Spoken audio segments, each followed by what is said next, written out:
Good morning. Lovely to see Kama, Dave, Luna, Angie, and Izzy in the shrine room, and Matt and Philip on Zoom. And this morning we will start with a Dharma glimpse by Beth on, I think it's about hay fever, but I can't quite remember. But over to Izzy. Am I meant to be?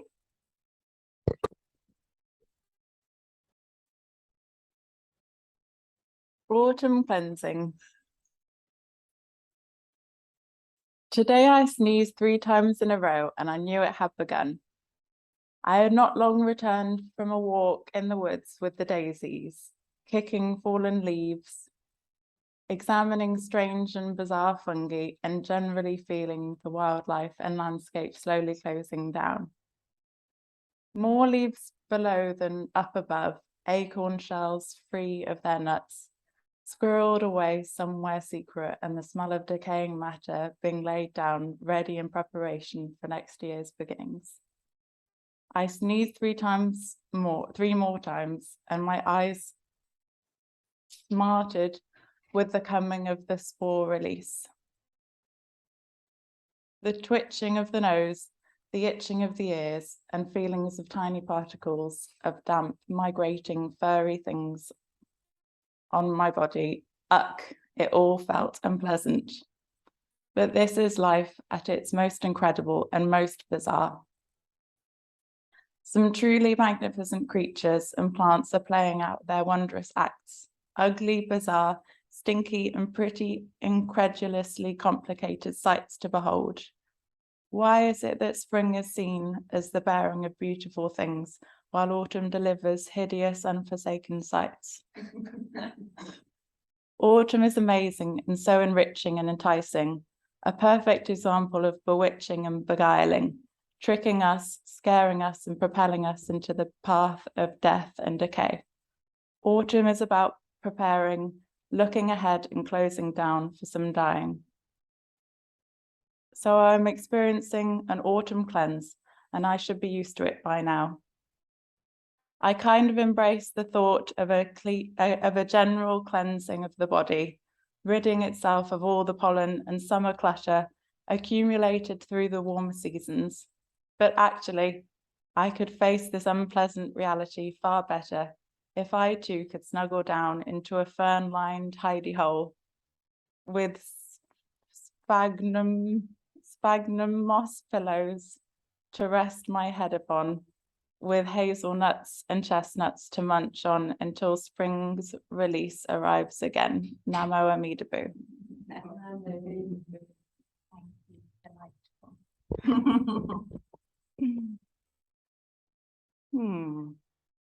So maybe in our silence this morning, you might want to inhabit Beth's hidey hole in the woods with some moss as a pillow.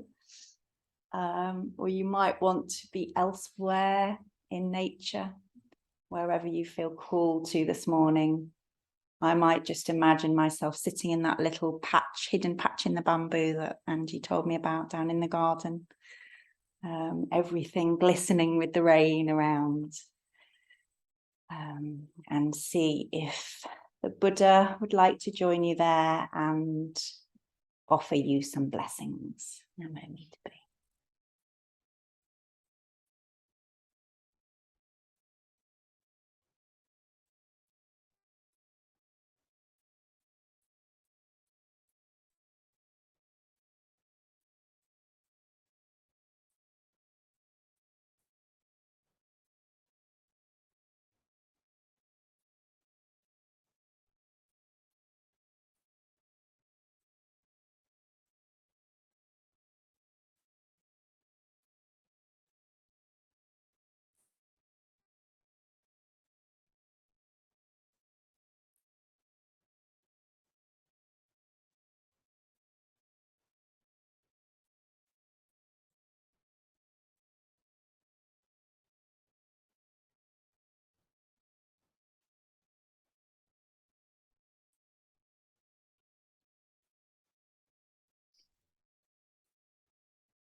Ayata Om Bekenje Bekenje Maha Bekenje Ratsa Samudgate Soha Tayata Om Bekenje Bekenje Maha Bekenje Ratsa Samudgate Soha Tayata Om Bekenje Bekenje Maha Bekenje Ratsa Samudgate Soha Tayata Om Bekenje Bekenje Maha Bekenje Ratsa Samudgate Soha Tayata Om Bekenje Bekenje Maha Bekenje Ratsa Samudgate Soha Tayata Om Bekenje Bekenje Maha Bekenje Ratsa Samudgate Soha Tayata Om Bekenje Bekenje Maha Bekenje Ratsa Samudgate Soha Tayata Om Bekenje Bekenje Maha Bekenje Ratsa Samudgate Soha Tayata Om Bekenje Bekenje Maha Bekenje Ratsa Samudgate Soha Tayata Om Bekenje Bekenje Maha Bekenje Ratsa Samudgate Soha Tayata Om Bekenje Bekenje Maha Bekenje Ratsa Samudgate Soha Tayata Om Bekenje Bekenje Maha Bekenje Ratsa Samudgate Soha Tayata Om Bekenje Bekenje Maha Bekenje Ratsa Samudgate Soha Tayata Om Bekenje Bekenje Maha Bekenje Ratsa Samudgate Soha Tayata Om Bekenje Bekenje Maha Bekenje Ratsa Samudgate Soha Tayata Om Bekenje Bekenje Maha Bekenje Ratsa Samudgate Soha Tayata Om Bekenje Bekenje Maha Bekenje Ratsa Samudgate Soha Tayata Om Bekenje Bekenje Maha Bekenje Ratsa Samudgate Soha Tayata Om Bekenje Bekenje Maha Bekenje Ratsa Samudgate Soha Tayata Om Bekenje Bekenje Maha Bekenje Ratsa Samudgate Soha Tayata Om Bekenje Bekenje Maha Bekenje Ratsa Samudgate Soha Tayata Om Bekenje Bekenje Maha Bekenje Ratsa Samudgate Soha Tayata Om Bekenje Bekenje Maha Bekenje Ratsa Samudgate Soha Tayata Om Bekenje Bekenje Maha Bekenje Ratsa Samudgate Soha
For refuge, I go to the Buddha, For refuge, I go to the Buddha, the one who is awake and full of love. the one who is awake and full of love. Namo Buddhaya. Namo Buddhaya. For refuge, I go to the Dharma, For refuge, I go to the Dharma, all that guides us to wisdom and compassion. all that guides us to wisdom and compassion. Namo Dharmaya. Namo Dharmaya. For refuge, I go to the Sangha, For refuge, I go to the Sangha, those who live in the Buddha's light. those who live in the Buddha's light. Namo Sanghaya. Namo Sangha. With faith in the three jewels, With faith in the three jewels, I pray that I may not take life. I pray that I may not take life. With faith in the three jewels, With faith in the three jewels, I pray that I may not steal. I pray that I may not steal. With faith in the three jewels, With faith in the three jewels, I pray that I may not fall into sexual misconduct. I pray that I may not fall into sexual misconduct. With faith in the three jewels, With faith in the three jewels, I pray that I may not fall into wrong speech. I pray that I may not fall into wrong speech. With faith in the three jewels, With faith in the three jewels, I pray that I may avoid intoxication. I pray that I may avoid intoxication. No blame, No blame, be kind, be kind, love everything. love everything. Innumerable are sentient beings. We vow to save them all. Inexhaustible are deluded passions. We vow to transform them all. Immeasurable are the Dharma teachings. We vow to master them all. Infinite is the Buddha's way. We vow to fulfill it completely.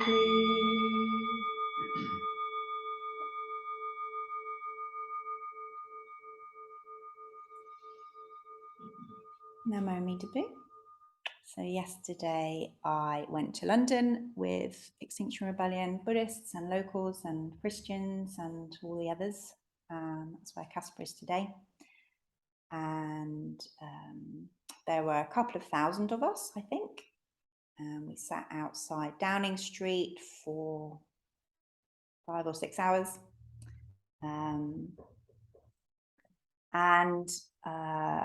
If I wasn't telling you this, you probably wouldn't know because it wasn't in any of the papers.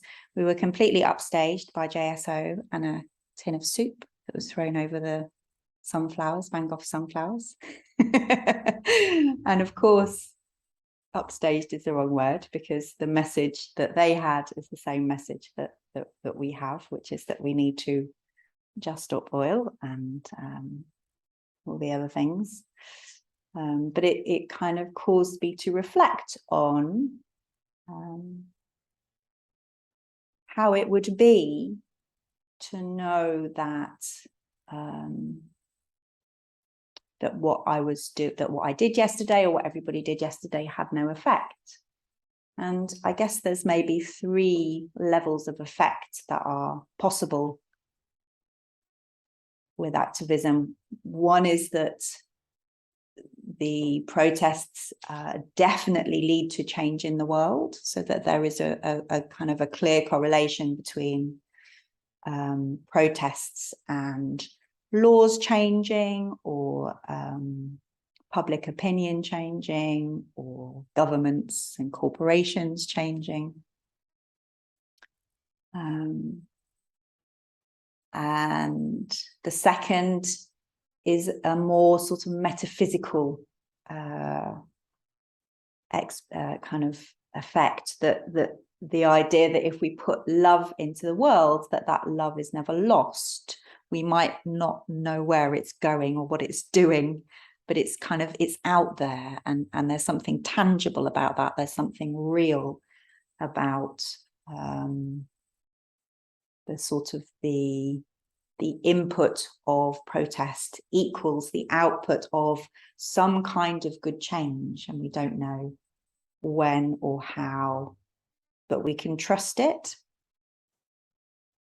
And then the third possibility is that it really doesn't make any difference at all.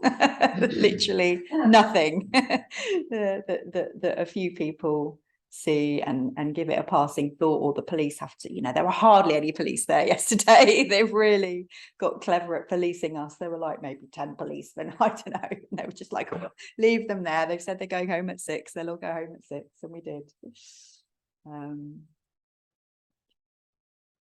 And one of the questions I have for myself this morning is, yeah, great if it's level 1 or level 2. How would it be if it really was, if there really was no effect at all from having travelled on the train and taken my sandwiches and gone on the tube and been outside and come home again, for everybody times 2,000.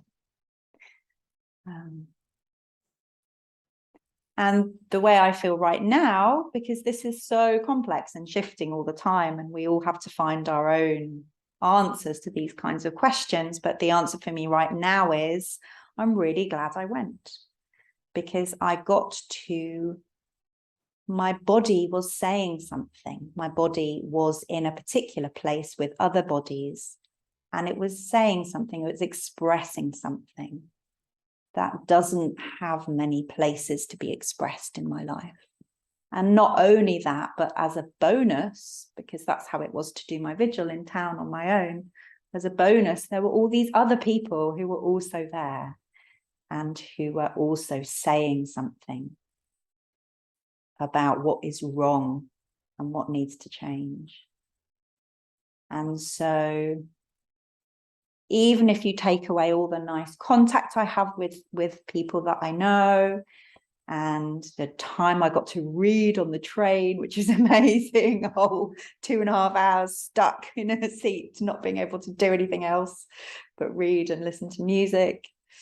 Even if you take away the half hour of chanting the Buddhists did near the end of the day, which was just beautiful, like samba over there and speeches over there, and just this little circle of Kuan Yin chanting and Amitabha chanting. And even if you take away all of that,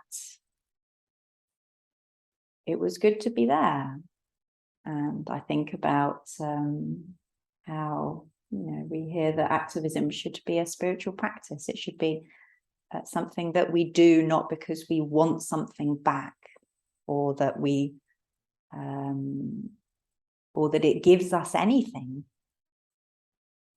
but it's a practice that we can do for its own sake, and sometimes it feels good and sometimes it doesn't, and that's okay. And that's what we do here. That's what we're doing in this room. We're turning up because it feels like, whatever all of our reasons are, there's something important, that our bodies are here right now, rather than in bed with a cup of tea or watching morning TV, or in Kama's case, doing a garden probably. That we are here because there's something we're saying with our bodies. And it's always good to have company. I'm very happy to have you all here. But if you weren't here, I would still be here. Just me and the Buddha. Yeah. Namo Amida Bu.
Do come back to your seats.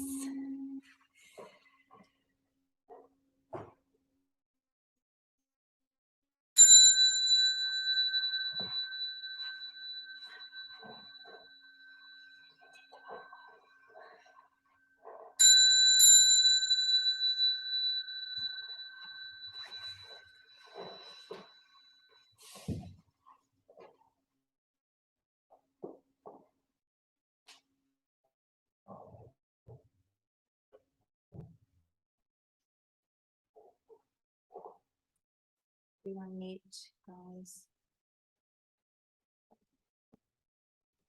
Blessed may be cared for all living things and the holy earth. Now Mo meets Boo. Maybe everyone could come and say hello to Philip and Matt, because it feels like